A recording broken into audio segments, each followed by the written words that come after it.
الرجيم بسم الله الرحمن الرحيم إن الحمد لله رب العالمين والصلاة والسلام على سيد المرسلين وعلى آله وأهل بيته والناس أجمعين ومن تبعهم بإحسان إلى يوم الدين أما بعد قال الله تعالى في كلامه المجيد ومن أحسن قولا ممن دعا إلى الله وعمل صالحا وقال إنني من المسلمين صدق الله العظيم وقال النبي عليه الصلاة والسلام الإيمان بضع وسبعون شعبة فأفضلها قول لا إله إلا الله وأدناها إماطة الأذى عن الطريق الحياء شعبة من الإيمان أو كما قال عليه الصلاة والسلام। সমস্ত প্রশংসা সে আল্লাহ সুবহানাহু ওয়া তাআলার, যিনি আমাকে আপনাকে বড় ভালোবেসে ঈমানদার বানিয়ে ঈমানদারের ঘরে পাঠিয়েছেন। তার জন্য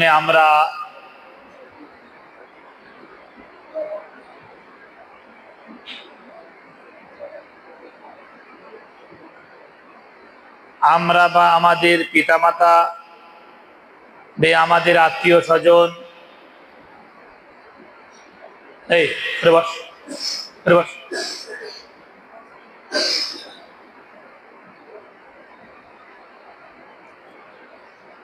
আত্মীয় স্বজনের মধ্যে কেউ আল্লাহ সুবহানাহু ওয়া তাআলার কাছে দরখাস্ত করেননি যে আমাদের নসলদেরকে, আমাদের সন্তানাদিদেরকে, আমাদের পরিবার বর্গদেরকে ঈমানদার বানানো হোক, মুসলমান বানানো হোক, মুত্তাকি পরেজগার বানানো হোক। কেউ কিন্তু আল্লাহ তাআলার কাছে দরখাস্ত রিকোয়েস্ট করেননি। আল্লাহ সুবহানাহু ওয়া তাআলা তিনি আমাকে আপনাকে অপরন্ত রহমতের ভান্ডার থেকে কৃপা করে, দয়া করে, মেহেরবানি করে, করুণা করে আমাকে আপনাকে মুসলমান বানিয়ে মুসলমানের ঘরে পাঠিয়েছেন। এর শুকরিয়া আমি আপনি শেষ করতে পারবো না, তবু আমরা সকলে বলি আলহামদুলিল্লাহ। যে হাদিসটা আমি পড়লাম, এই হাদিসের মধ্যে বলা হয়েছে আল ঈমান বিদ'উ ওয়া সাবউনা শুবাতান ফাফদালুহা কাউলু লা ইলাহা ইল্লাল্লাহ ওয়া আদনাহা ইমাতাতুল আযা আনিত তারিক আল হায়াউ শুবাতুম মিনাল ঈমান।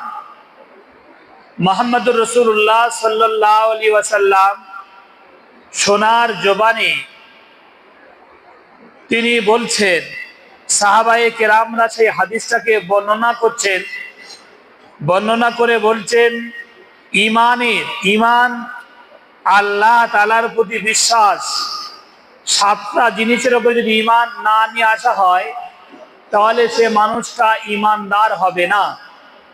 সেই ঈমানে মুজমাল বলা হয় যে সাতটা জিনিসের উপরে ঈমান নিয়ে আসার পরে সেই মানুষটা পূর্ণ ঈমানওয়ালা হবে। সাতটা জিনিস হলো কি আমানতু বিল্লাহি ওয়া মালাইকাতিহি ওয়া কুতুবিহি ওয়া রাসূলিহি ওয়াল ইয়াউমিল আখিরি ওয়াল কদরি খাইরিহি ওয়া শাররিহি মিনাল্লাহি তাআলা ওয়াল বাসি বাদাল মাউত। এই সাতটা জিনিসের মধ্যে এক নম্বরে বলা হয়েছে আমানতু বিল্লাহি, আমি আল্লাহ তাআলার প্রতি, বিল্লাহ এবং লিল্লাহ আল্লাহ সুবহানাহু ওয়া তাআলার প্রতি আমি ঈমান নিয়ে এসেছি। অকুতুবিহি, এবং আল্লাহ সুবহানাহু ওয়া তাআলা যে সমস্ত হেদায়েত গ্রন্থ, যে সমস্ত গ্রন্থ মালাগুলি, যে সমস্ত কিতাবগুলি আল্লাহ সুবহানাহু ওয়া তাআলা মানবের হেদায়েতের জন্য, দানবের হেদায়েতের জন্য, মখলুকের হেদায়েতের জন্য, সৃষ্টিকুলের হেদায়েতের জন্য যে সমস্ত কিতাবগুলো পাঠিয়েছেন, সেই কিতাবের মধ্যে হলো শ্রেষ্ঠ কিতাব, বড় বড় কিতাব হলো, এক নম্বর হলো তৌরাত, জবুর, ইনজিল, কোরআন। এই চারটে কোরআন, চারটে কিতাবকে আল্লাহ পাক রব্বুল আলামিন অবতীর্ণ করেছেন।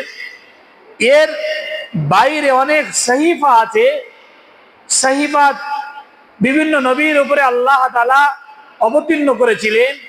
এই কুতুবিহি বলে এটাকে বলে দেওয়া হয়েছে, আল্লাহ তাআলা যতগুলো কিতাব অবতীর্ণ করেছেন সমস্ত কিতাবের উপরে আল্লাহ থেকে এসছে, এর বিশ্বাস করতে হবে। কুতুবিহি, এই বিশ্বাসটা স্থাপন করাটা হলো আমার আপনার জন্য ফরজ। তারপরে বলা হচ্ছে ওয়ারসুলিহি, এবং আল্লাহ তাআলা যে সমস্ত নবী রসুল পয়গম্বরদেরকে পাঠিয়েছেন সেই সমস্ত নবী এবং রসুলকে তাদের প্রতি কি হচ্ছে, হ্যাঁ,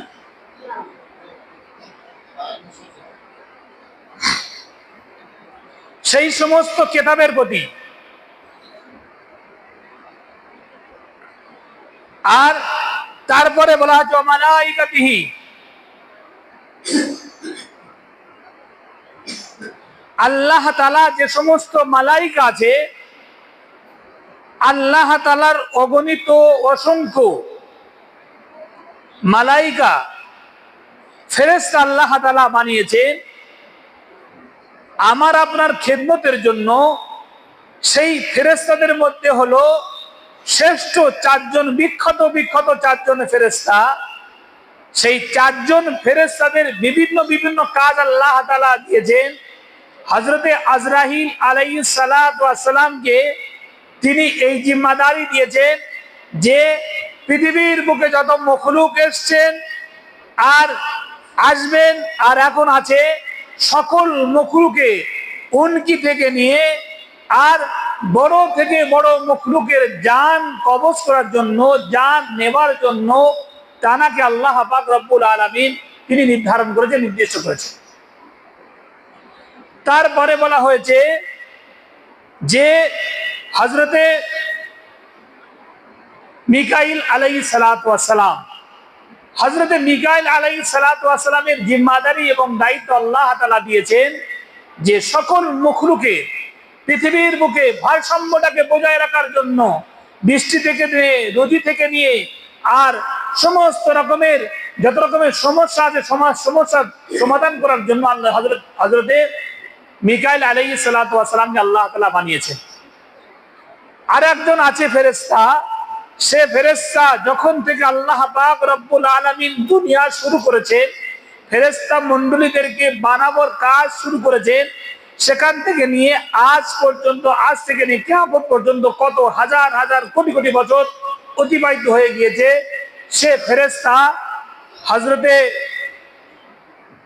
হযরতে মিকাইল দায়িত্ব দেওয়া হয়েছে, যে এই সমস্ত দায়িত্ব হযরতে ইসরাফিল আলাইহিস সালাতু ওয়াস সালাম, তানার দায়িত্ব হলো সিংহায় ফুঁক দেওয়ার।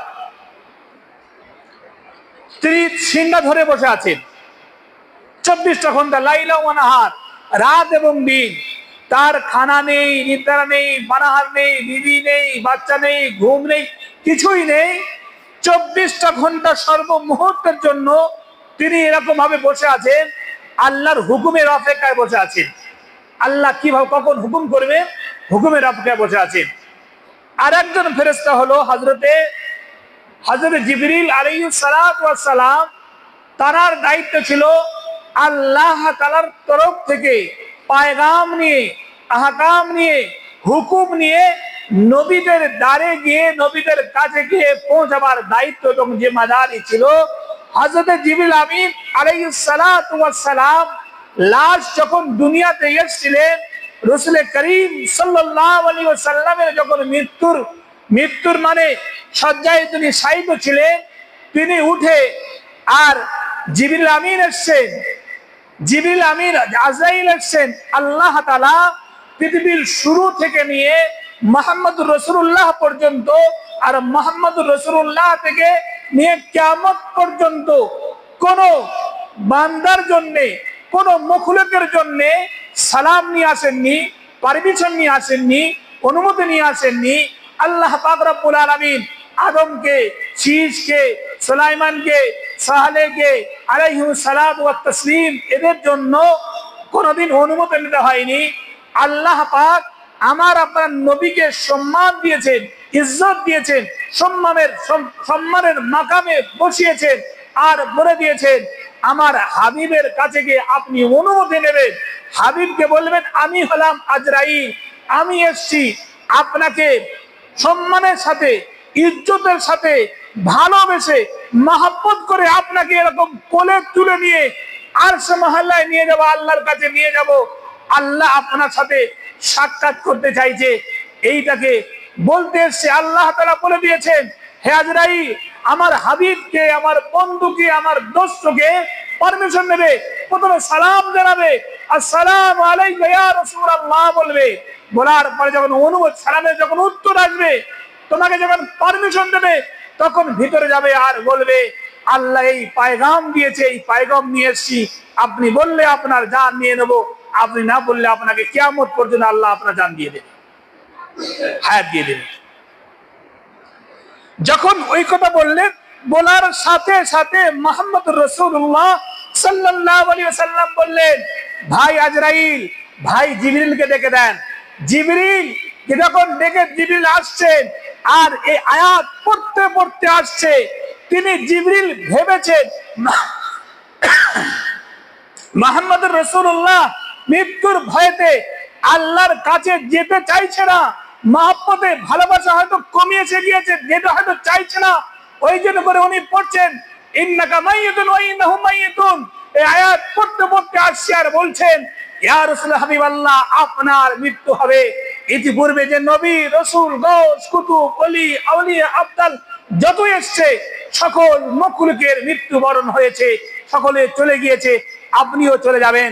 তিনি তখন বলছেন ভাই জিবরিল আমি মৃত্যুর জন্য একবার ভয় করি না, মৃত্যুর একবার চিন্তা করি না, যে আমি এই চিন্তা করছি আমি যখন চলে যাব আমার এই সমস্ত হতভাগা গুনাহগার নাচিস নালায়েক এই সমস্ত উম্মতের রক্ষণাবেক্ষণ কে করবে, এই উম্মতের জিম্মাদারি কে নেবে, এই ভয়েতে আমি উম্মতের দায়িত্ব এবং জিম্মাদারি নেওয়ার জন্য, শোনার জন্য আল্লাহর কাছে আমি শুনতে চাই। তখন জিবরাইল ফের চলে গেলেন, ফের গিয়ে বললেন যে না হাবিব আপনি কোনো চিন্তা করবেন না, আপনি ভীতু সন্তুষ্ট হবেন না, আপনি কোনো ফিকির করবেন না, আপনি যখন চলে যাবেন ওই উম্মতের জিম্মাদারি দায়িত্ব আমি আল্লাহ স্বয়ং নিয়ে নিলাম। এদেরকে রাহবার হয়ে যাব, জিম্মাদার হয়ে যাব, এদের রক্ষণাবেক্ষণের দায়িত্ব আমি আল্লাহ নিয়ে নিলাম, আপনার কোনো চিন্তা করার কারণ নেই। আর আল্লাহ পাক রব্বুল আলামিন বলে দিয়েছেন এই কোরআন যে অবতীর্ণ করছি ইতিপূর্বে তৌরাতকে বিকৃতি করে দিয়েছে, খলদ মলদ করে দিয়েছে, মন গড়াহাত জিনিস ঢুকে দিয়েছে, ইঞ্জিনের মধ্যে ঢুকে দিয়েছে, তৌরাত জবুরের মধ্যে ঢুকে দিয়েছে। আল্লাহ পাক রব্বুল আলামিন এই 1400 বছর 1500 বছর যাবত হয়ে গিয়েছে কোরআনে পাককে, যে 2200 কোটি মতো মুসলমান দুনিয়ার বুকে আছে, যদি দেখা যায় 50,000-এরও বেশি, 50 কোটির অধিক, মানে 4 ভাগের 1 ভাগের মতো হাফেজে কোরআন দুনিয়ার মুখে আল্লাহ পাক রব্বুল আলামিন রেখে দিয়েছে। কোরআন এসেছিল গারে হেরার মধ্যে কোরআন অবতীর্ণ হওয়া শুরু হয়েছিল মুহাম্মদ রাসূলুল্লাহ থেকে, আবু বকর থেকে, ওমর থেকে, উসমান থেকে, আলী থেকে, তালহা থেকে আলাইহিম আজমাইন রাদিয়াল্লাহু আলাইহিম আজমাইন থেকে সিনা বাসিনা হতে হতে হতে হতে 1400 বছর পর্যন্ত এখানে পৌঁছে গিয়েছে। যত মাদ্রাসা আছে, যত মাদ্রাসা, সমস্ত মাদ্রাসার মধ্যে থেকে কোরআনুল কারীমের হিফজ করানো হয়, কোরআনে কারীম মুখস্থ করানো হয়। সারা পৃথিবীর বুকে সব থেকে মসজিদ বেশি হলো ইন্দোনেশিয়া, তারপরে মসজিদের বেশি হলো বাংলাদেশ আমাদের ভারতবর্ষের থেকে 30 ভাগের 1 ভাগ বা 20 ভাগের 1 ভাগ, তার মধ্যে আমাদের ভারতবর্ষ থেকে বেশি মসজিদ। এবারে যে হজে গিয়েছে, হজের সংখ্যা অনুযায়ী দেখা গিয়েছে যে সব থেকে বেশি হাজি গিয়েছে ইন্দোনেশিয়া থেকে, তারপরে যেখানে 18 কোটি 18 থেকে 19 কোটি মানুষের বাস, মুসলমানের বাস, গরিব দুস্থ অসহায় মানুষের বাস বাংলাদেশ। তারপরে দ্বিতীয় নাম্বার হলো বাংলাদেশ, তারপরে ভারতের নাম্বার অনেক পরে। এত মানুষ সেখানে হজে গিয়েছে। দোস্ত বুজুর্গ, সারা পৃথিবীর বুকে যে সমস্ত কোরআনী প্রোগ্রাম হচ্ছে, কোরআনী যে সমস্ত কোরআনী মোকাবেলা হচ্ছে, সেই সমস্ত মোকাবেলাতে বিভিন্ন জায়গাতে বাংলাদেশের ছেলেরা গিয়ে সেখানে গিয়ে ফার্স্ট হচ্ছে, পজিশনে আসছে। বাংলাদেশ থেকে আল্লাহ পাক রব্বুল আলামিন গ্রহণ করেছেন, কবুল করেছেন। বাংলাদেশে দুজন সাহাবীর কবর যখন থেকে রাসূলুল্লাহ সাল্লাল্লাহু আলাইহি সাল্লাম মক্কার বুকেতে দ্বীনের দাওয়াত এবং দ্বীনের আহ্বান যখন শুরু করেছিলেন, তখন 4 জন সাহাবী বেরিয়ে চলে এসেছিলেন। 4 জন সাহাবীর মধ্যে 2 জন সাহাবীর কবর বাংলাদেশে আছে, আর 2 জন সাহাবী মঙ্গোলিয়ার বর্ডারে, আর একজন সাহাবীর কবর আমি নিজে স্বয়ং দেখে এসেছি, চায়নাতে আছে। ওই 4 জন সাহাবী রাসূলুল্লাহ জামানা বারে হয়েছিলেন। একজন তার মধ্যে ছিল একজন হুজুরের পাক সাল্লাল্লাহু আলাইহি ওয়াসাল্লামের নিজের মামা আবি ওয়াক্কাস রাদিয়াল্লাহু তাআলা আনহু, সাদ বিন আবি ওয়াক্কাস। সাদ রাদিয়াল্লাহু তাআলা আনহুর পিতা আবি ওয়াক্কাস রাদিয়াল্লাহু তাআলার মাজারে আমি গিয়েছি, যেখানে আজ পর্যন্ত 1500 বছর আগে এখন যে চায়নাতে মুসলমান নাম করলে, মুসলমান হলে তার জিভ কেটে নেওয়া হয়, তাকে ক্ষতবিক্ষত করে দেওয়া হয়, চোখ তুলে নেওয়া হয়, তাকে মেরে দেওয়া হয়, শেষ করে দেওয়া হয়। মাসাল্লাহ কেউ নিয়ে চলতে পারবে না, তসবিহ নিয়ে চলতে পারবে না, এইরকম ভাবে পাবন্দি আছে। মসজিদ, কোন মসজিদ এরকম ভাবে 1400 বছর 1500 বছর পরেও সেই চায়নাতে এখন মুসলমান শান্তিভাবে নেই, শান্তিভাবে থাকতে পারে না। সেই মসজিদে গিয়েছি, মসজিদ থেকে দেখছি 100 একর 300 বিঘা জমিন, এক বিশাল বড় আমাদের কলকাতার মধ্যে একটা শহর, সেই শহরের গংজু বলে শহরের নাম, সেই শহরের চতুর্দিক থেকে ঘেরা আছে। সেই ঘেরাতে সেই মসজিদের ভেতরে জুমার দিনে 20,000 মানুষের সমাগম হয়েছে। 20,000 লোক নামাজ পড়ে সেই মসজিদে। 50 কিলোমিটার 100 কিলোমিটার 30 কিলোমিটার দূর দূরান্ত থেকে সে নামাজ পড়তে আসে। সেই সাহাবীর কবরে যখন আমি ঢুকেছি, এমন খুশবু, ইতিপূর্বে আমি অনেকবার বলেছি, অনেক এত সুন্দর খুশবু ভারতে শুরু হয়েছে। আমি দেখলাম অনেক নামি দামি ফ্যাক্টরি গিয়েছি, দামি দামি আতরের শোরুমে গিয়েছি, সেই শোরুমে গিয়ে ওই রকম আতর পাইনি। মক্কা শরীফ, মদিনা শরীফ বিভিন্ন জায়গায় গিয়েছি, কিন্তু এমন সুগন্ধি খুশবু বার হচ্ছে। আমি যে খাদেমদেরকে জিজ্ঞাসা করলাম, বললাম এই খুশবু কেমন, খুশবু কোথেকে আসছে? বলছে ভাই আপনি বুঝবেন না, ওখানে বাঙালি খাদেম আছে, বাংলাদেশের লোক আছে, তারা আমাকে বুঝিয়ে বললো যে ভাই আপনি বুঝবেন না, এটা হলো কুদরতি খুশবু। আল্লাহ তাআলা জান্নাত থেকে ডাইরেক্ট খুশবু আসছে। ইনি হলেন জান্নাতি, সাহাবী হলে জান্নাতি, জান্নাতি সাহাবীর খুশবুটাকে জান্নাত থেকে খুশবু আসছে। এটা কোনো দোকানের খুশবু না, ফ্যাক্টরিতে তৈরি হয় না, কোনো মানুষ তৈরি করে না। আল্লাহ পাক রব্বুল আলামিন জান্নাতি খুশবু চালু করে দিয়েছেন, সেখান থেকে খুশবুটা আসছে। তো দোস্ত বুজুর্গ, যে কথা বলতে শুরু করেছিলাম যে আল্লাহ পাক রব্বুল আলামিন ঈমানের 70-এর অধিক শাখা পোশাখা আছে, তার মধ্যে উত্তম শাখা হলো, মেন শাখা হলো কালমা লা ইলাহা ইল্লাল্লাহ। পড়ার কথা বলা হয়নি, বলতে বলেছে, পড়তে পারেনি। দোস্ত বুজুর্গ, কোন মানুষ যদি মসজিদের কোনায় বসে, খানকায় বসে, জঙ্গলে বসে লা ইলাহা ইল্লাল্লাহ, লা ইলাহা ইল্লাল্লাহ যদি বলে, তার জন্য তার আশেপাশে সুতো নিয়ে, তেল নিয়ে, পানি নিয়ে ঘিরে যাবে, তাকে ফুঁক দেওয়ার জন্য, তাকে পানি পড়াবার জন্য ঘিরে যাবে। ওই লা ইলাহা ইল্লাল্লাহ মুহাম্মাদুর রাসূলুল্লাহ একই জিনিস, একই কথা। ওটা যখন লোকে দাঁড়িয়ে গিয়ে, যখন গায়রুল্লাহর সামনে গিয়ে যখন বলবে লা ইলাহা ইল্লাল্লাহ, যা কিছু আল্লাহ থেকে হয়, আল্লাহ থেকে কিছু হয়নি, আর আল্লাহ ছাড়া কিছু হবে না, যখন এইটা যখন বলবে, দোস্ত বুজুর্গ, তার শত্রু হয়ে যাবে, দুশমন হয়ে যাবে। আল্লাহ থেকে, আল্লাহ ছাড়া কিছু হয়নি, আর আল্লাহ ছাড়া কিছু হবে না, যা কিছু হয় আল্লাহ থেকে হয়। করনে ওয়ালি জাত আল্লাহ, আমার জিনানে ওয়ালার মালিক আল্লাহ, আমার মৃত্যু দেনে ওয়ালার মালিক আল্লাহ, আমার সুস্থতা অসুস্থতা, আমার সম্মান ইজ্জত সব দেনে ওয়ালার মালিক আল্লাহ যখন বলবে, দোস্ত বুজুর্গ, সেই মানুষের প্রথম শত্রু হয়ে যাবে। তারপরে বলছেন সাবউনা শুবাতান ফাফজালুহা কাউল লা ইলাহা ইল্লাল্লাহ ওয়া আদনাহা, আদনা ঈমানের উচ্চ স্তর, কালেমা লা ইলাহা ইল্লাল্লাহ বলা। আর ইমানের নিম্ন স্তর হলো কোন মানুষকে রাস্তা থেকে কষ্টদায়ক জিনিস হটিয়ে দেওয়াটা হলো ইমানের নিম্ন স্তর।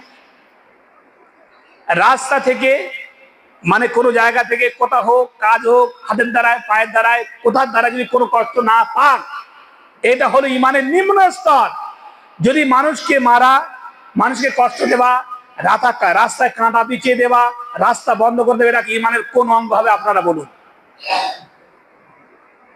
রাস্তা থেকে কাঁটা হটিয়ে দেওয়া, তাকে তাকে সম্মান দেওয়া, ইজ্জত দেওয়া, কষ্ট না দেওয়া যদি ইমানের নিম্ন স্তর হয়, এর থেকে আর কোন স্তর আর নেই ইমানের। তাহলে কষ্ট দেওয়া, মারা, পেটা, তাকে কাঁটা ফুটিয়ে দেওয়া, তার রাস্তা বন্ধ করে দেওয়া, রাস্তা কেটে দেওয়া বা তাকে কষ্ট দেওয়া, এটা ইমানের কোন অংশ হতে পারে? তারপরে বলছেন যে আল হায়াউ শুবাতুম মিনাল ঈমান, হায়া হলো, লজ্জা হলো ইমানের একটা বিশেষ অঙ্গ। দোস্ত বুজুর্গ, অপর হাদিসের মধ্যে এসছে যার হায়া নেই, লজ্জা নেই, তার ঈমান নেই। দোস্ত বুজুর্গ, দেখবেন যে আমাদের এলাকা, আমাদের মা বোনেরা এরকম ভাবে বেপর্দার সাথে ঘরে, এখানে তো অনেক ভালো আছে, এমন এমন জায়গা। একটা জায়গা আমি ইমামতি করতে গিয়েছিলাম, আমার শালা থাকতো মসজিদে, সেখানে আমাকে পাঠানো হয়েছিল মানে 4-5 দিনের জন্য এই মুগহাটে, মানে আপনার ডায়মন্ড হারবার এরিয়ায় একই পুকুরে, একই ঘাটে মহিলা এবং পুরুষ খোলা মেলা ভাবে গোসল করে, কোনো ভেদাভেদ নেই। আমার সামনে হুজুর আছে, মানব সাহেব আছে, মনির সাহেব আছে, কোনো ভেদাভেদ নেই। আর ওই সমস্ত মহিলারা এইরকম মানে পিঠটা আগড়া করে দিয়ে সামনেটা ফেলে দেয়, এইরকম ভাবে বাজারে ঘরে, পাড়ায় ঘরে, রাস্তায় ঘরে এরকম ভাবে বেপর্দার সাথে ঘোরাফেরা করে। দোস্ত বুজুর্গ, সেখানে মাওলানা সাহেব আছে, মৌলভী সাহেব আছে, মাদ্রাসা আছে, মসজিদ আছে, সব কিছু আছে, কিন্তু আমরা পরিবেশ তৈরি করে ফেলেছে। দোস্ত বুজুর্গ, এটা হলো হারাম, হারাম, হারাম। কোন মানুষ যদি কারুর সামনে, পুরুষ মানুষের সামনে খালি গায়ে থাকা হলো, এটা মুকরুহে তাহরিমি, খালি গায়ে থাকা যাবে না। কোন মানুষ গেঞ্জি গায়ে দিতে হবে, অন্তত নাভি থেকে নিয়ে হাঁটু পর্যন্ত, এটা ফরজ। কিন্তু খালি গায়ে কারুর সামনে থাকা চাই, পুরুষ হোক বা মহিলা হোক, তার সামনে এটা যাওয়া হলো মুকরুহে তাহরিমি, মানে হারামের কাছাকাছি, গুনাহগার হতে হবে, গুনাহে কাবিরার মধ্যে হতে হবে। দোস্ত বুজুর্গ, হায়া হলো ইমানের একটা অঙ্গের মধ্যে। হায়া আমাদের যে সমস্ত পাড়ায় পরিবেশগুলো আছে, পুকুরে যেমন ব্যবহার করি, পুকুরে ব্যবহার করতে গেলে সেই জায়গাগুলো, ঘাটগুলো ঘিরে দিতে হবে। খাস করে আমার কাউসার ভাইকে বলবো, এখান থেকে মাদ্রাসার ছেলেরা, হুজুরা যাওয়া আসা করে, আপনি পুকুর ব্যবহার করুন, কোনো অসুবিধা নেই, আপনি ওর ঘেরার ব্যবস্থা করে দিন, যেন কোনো মানুষের সামনে নজরে না আসে, তার পর্দার হানি না হয়ে যায়। আপনি একজন মানুষকে, মারহামকে গুনার মধ্যে ফেলবেন না, এটা আমাদের দায়িত্ব এবং কর্তব্য। দোস্ত বুজুর্গ, নামাজ, রোজা, হজ, যাকাত সব থাকবে, কিন্তু পর্দা থাকবে না, আমি আপনি জাহান্নামী হয়ে যাব। আল্লাহ তাআলা আমাদেরকে হেফাজত করুন, এটাকে আমাদের খেয়াল করতে হবে। আমার বিবিকে, আমার বাচ্চাকে, আমার বেটিকে, আমার মাকে, আমার বোনকে পর্দায় রাখা আমার জন্য ফরজ, আমাকে রাখতে হবে। যেরকম নামাজ পড়া ফরজ জানি, সুদ খাওয়া হারাম জানি, জেনা করা হারাম জানি, কিন্তু এমন কাজ সমাজে আমাদের আছে সেটা আমি জানি না, এটাকে আমাকে মানতে হবে, এটাকে আমল করতে হবে। যে জায়গায় মা বোনেরা গোসল করে, সে জায়গায় পর্দা করে ঘিরে দিতে হবে, সেইগুলো আমাদের খেয়াল করতে হবে। এখানে বড় বড় ছেলেরা আসছে, এতদিন বাইরের লোকজন আসতো না, বিভিন্ন জায়গা থেকে, দেশ এবং দেশান্তর থেকে লোকজন এখানে আসছে। আল্লাহ পাক রব্বুল আলামিন আমাদের এই পাড়াটাকে, গ্রামটাকে, এলাকাটাকে রহমত দিয়ে ভরপুর করে দিয়েছেন। হাদিসে পাকের মধ্যে এসেছে, যে জায়গাতে কোরআন তেলাওয়াত হয়, 24টা ঘন্টা কোরআন তেলাওয়াত হয়, এখানকার বাচ্চারা 3টের সময় উঠে গিয়ে তাহাজ্জুদের নামাজ পড়ে। ছোট্ট ছোট্ট বাচ্চারা, তাদের এখন নামাজ ফরজ হয়নি, তারা তাহাজ্জুদ নামাজ পড়ছে, কোরআন তেলাওয়াত করছে। এই সমস্ত নেকি থেকে আমি আপনি মাহরুম হয়ে যাব না। আমার ফ্যামিলি, আমার এলাকার মানুষ, আমার মা বোনেরা এবং আমরা এবং আমাদের পিতা মাতারা যারা দুনিয়া থেকে চলে গিয়েছে, তারাও নেকি থেকে মাহরুম হবে না। এই জন্য করে এই জায়গাটা কোরআন তেলাওয়াত হয়, এই জায়গাটা 24টা ঘন্টা আল্লাহর রহমত বর্ষণ হয়। যেরকম ভাবে কাবা শরীফে তওয়াফ করেছি, কাবা শরীফে তওয়াফ করতে দেখেছি, একই জায়গায় মা বোন আছে, এক জায়গায় মহিলা এবং পুরুষ তওয়াফ করছে। যারা গিয়েছেন তারা তারা খোদার কসম করে আল্লাহর ঘরে বলেন কোন কোন কোন গুনার খেয়াল এসছে? আপনারা বলুন যারা গিয়েছেন। তওয়াফ করে দেখেছি, একই জায়গায় ধাক্কা ধাক্কি করে তওয়াফ করছে, কোন গুনার খেয়াল আসে না। কেন? ওই জায়গার আল্লাহ রহমত বর্ষণ হচ্ছে, ঝরঝর ঝরঝর ঝরঝর ঝরঝর করে যেরকম পানি বর্ষণ হয়, ওই রকম ভাবে আল্লাহ তাআলার রহমত বর্ষণ হচ্ছে কাবার চত্বরে, হারামের চত্বরে এবং মসজিদে নববীর চত্বরে ঝরঝর ঝরঝর ঝরঝর করে রহমত বর্ষণ হচ্ছে। ওই রকম ভাবে পৃথিবীর বুকে গলিতে গলিতে যে সমস্ত মসজিদ গুলো আল্লাহ তাআলার কোরআন দিয়ে, জিকির দিয়ে, তেলাওয়াত দিয়ে ভরা আছে, ওই জায়গাটাকে আল্লাহ রহমত ঝরঝর ঝরঝর ধরতে থাকে। কোন যদি আযাব এসে থাকে, আমার আল্লাহ বলবেন আযাব, তুমি আযাব সরে যাও। আমার বান্দারা, মাসুম বান্দারা কোরআন তেলাওয়াত করছে, আমার কালাম, আমার জাত থেকে যে কালাম বার হয়েছে সেই কালাম তেলাওয়াত করছে, আযাব দেবে না, আযাব থেকে মেহরুম হয়ে যাবে। ওই জন্য আমার অনুরোধ আপনাদের কাছে, ভাই আমার বাবাজিরা, যে সমস্ত মানুষ আসবে তারা যেন খারাপ ধারণা নিয়ে যায়। যেখানকার কেকের মাসা তৈরি করেছে, এখানে বিভিন্ন জায়গার ছেলে আছে, ছাত্র আছে, এখান থেকে খারাপ ধারণা নিয়ে যায়। আমার মা বোনের যারা পর্দা হানি তারা না দেখে যায়, আপনার কাছে হাতে ধরে এবং পায়ে ধরে করবো, আপনারা এটা খেয়াল করবেন।